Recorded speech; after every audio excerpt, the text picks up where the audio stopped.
So I'm waiting for it to get dark. I came over here, I saw this little cafe, and I realized I didn't have my wallet, but my friend here, Azahar, invited me to a tea. Helping you. Drinking the iced tea. This is the wonderful people of Malaysia, and next time the drink is on me though. Okay, next time you come back. I'm gonna come back here. You come back and see me. I'm gonna come back and see you, Azahar. Okay.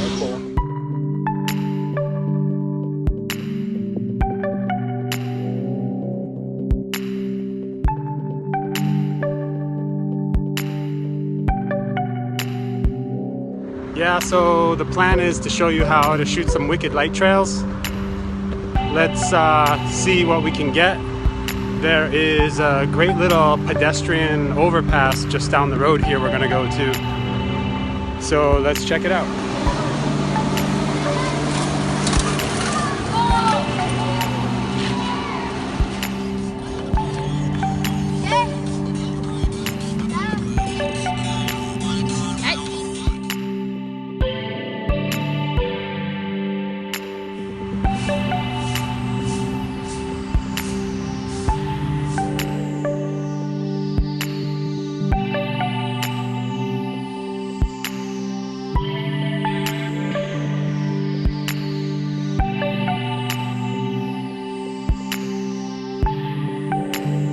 Well, I thought this overpass would work, but it looks like there's signs on each side.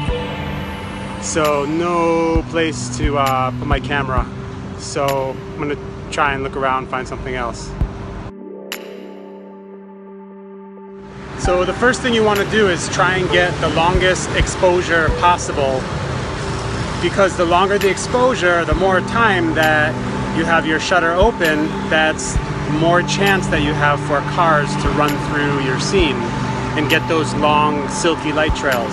So right now I just checked my settings and I can get a 10-second exposure at f/16 and ISO 50. So let's see what we can get with that. The settings look pretty good. I'm going to keep on shooting, just keep my camera in the same position that it was before, but take more photos of the same scene, but just try and get a bunch of silky light trail photos.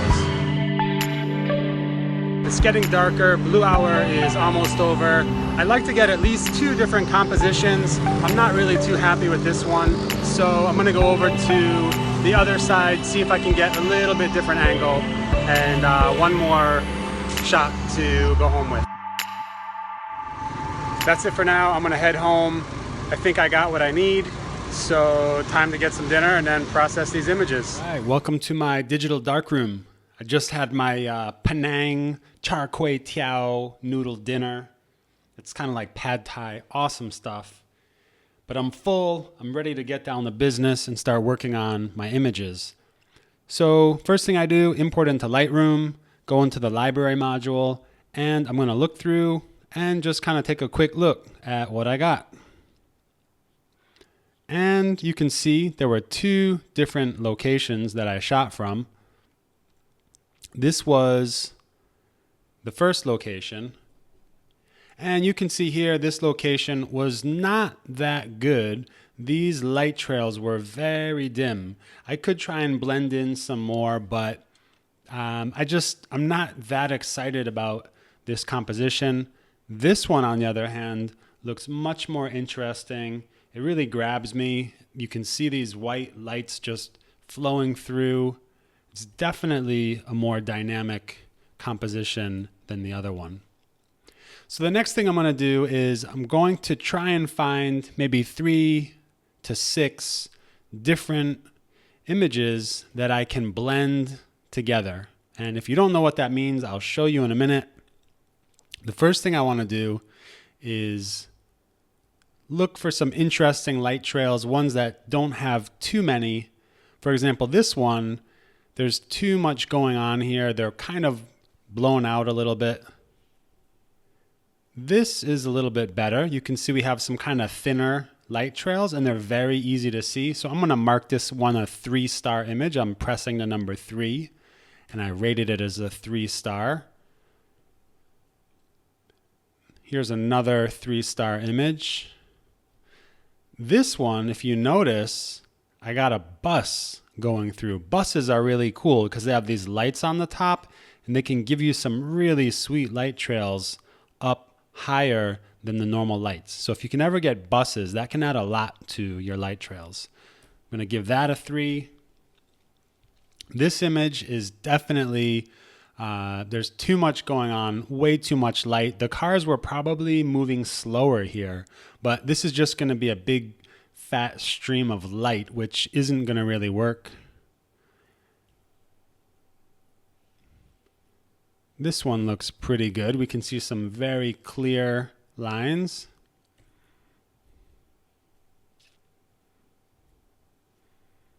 And I might throw this one in there too. Also, you can see that this starburst around these lights here, what I did was I increased my f-stop to, I think it was f22. And if you increase it, the higher you increase your f-stop, anything over, say, f16, you can get these really cool starburst effect going on with the lights. And I like that, so I'm going to keep it. All right, the next thing I'm going to do is I'm going to view. I want to sort out these images. I want to pick out my rated images. So I'm going to go down here to filter, and I'm going to go to rated. And now you can see that I have the 5 images that I rated, that I all gave a number 3.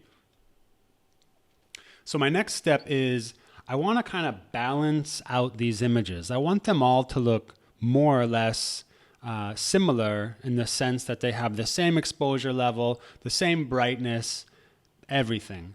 So I'm going to go to my first image. I'm going to hit D or go to the develop module.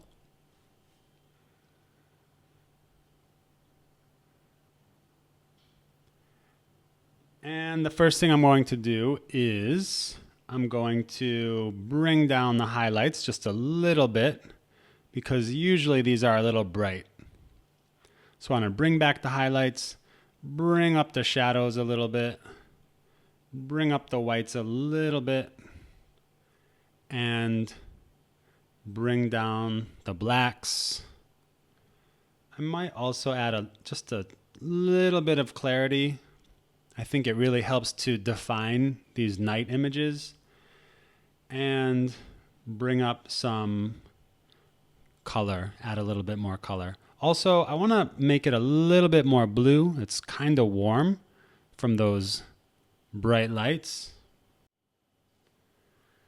The next thing I want to do is check the lens corrections and make sure that the lens correction is enabled. This is basically what it would look like without the lens correction, but here Lightroom is compensating for any distortion that my lens might have. So this was checked automatically, but you want to go down, make sure it's got the right make and model and so on. All right, going back to my photos. So here, this photo, we already did our baseline edit to this photo. So I'm going to highlight all the other photos. I'm going to go to sync settings. So that's going to sync the develop settings for all of these 5 photos. Sync settings. Make sure check all, because I'm going to use all of these. Synchronize. And done. Now, when we look at one, if I go to the develop module, you'll see that the same settings were applied to this photo as all the other photos. And they're all more or less similar.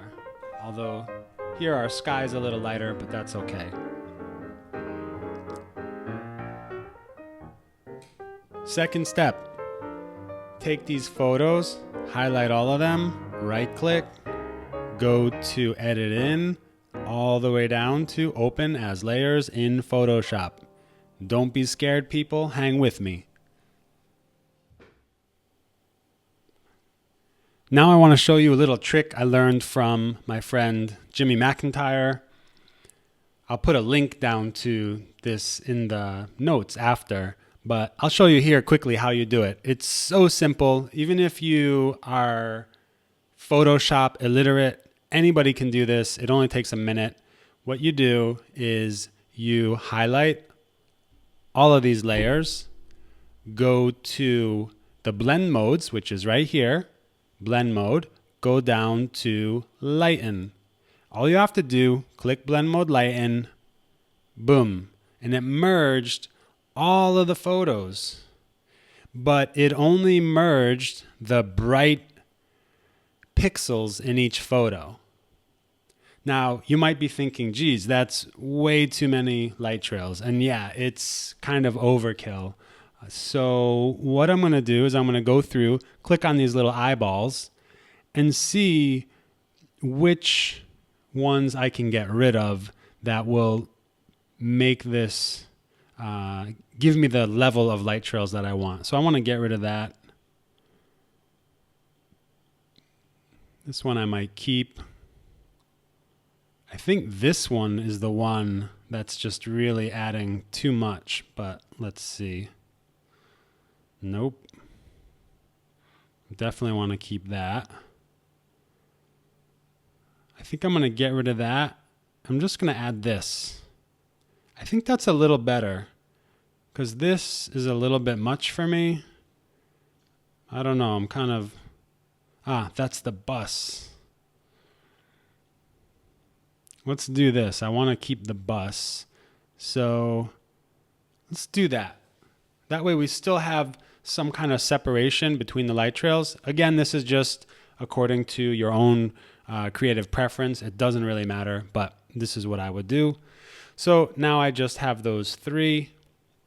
And then what I'm going to do is save this. Just hit save. And now when I open Lightroom, this merged image will be in Lightroom.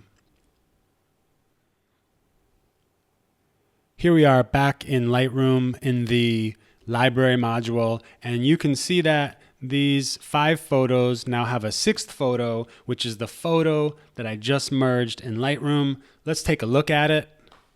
And you can see that this image with the 5, well, actually, I think in the end we only use 3.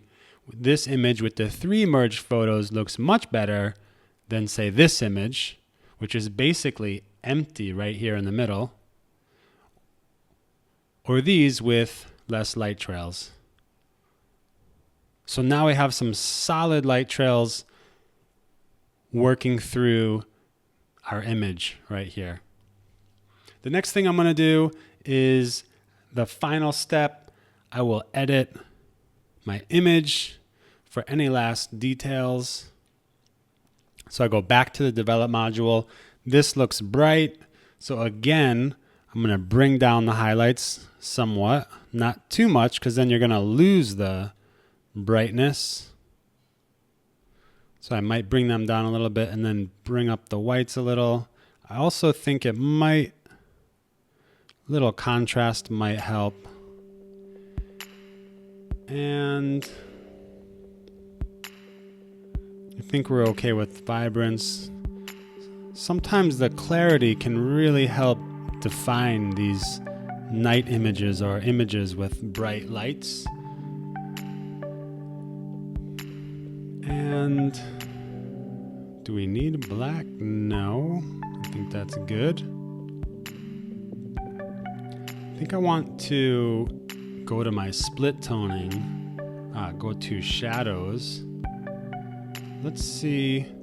I want to give it a little, I don't really like this color cast. It's kind of, I don't know, it just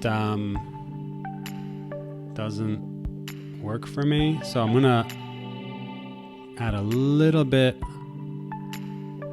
of magenta, not too much, but a little bit just to kind of soften the image. And maybe give it a little bit, bring back the shadows a little bit. Whoops.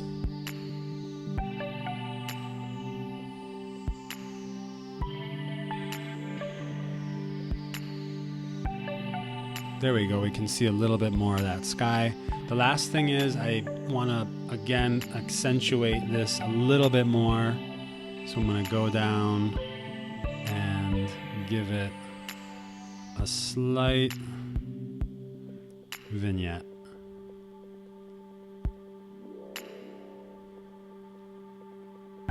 And I don't want to lose the darkness here, so I'm going to bring up the highlights. And as a final kind of primer, this, I want to brighten and sharpen this to just make it pop a little bit more. So bring up the shadows, bring up the highlights, bring up the clarity.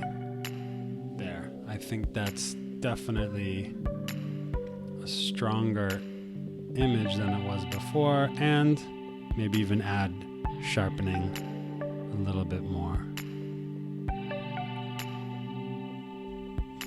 Done. So here we can see our final image and what we started with. Quite a difference.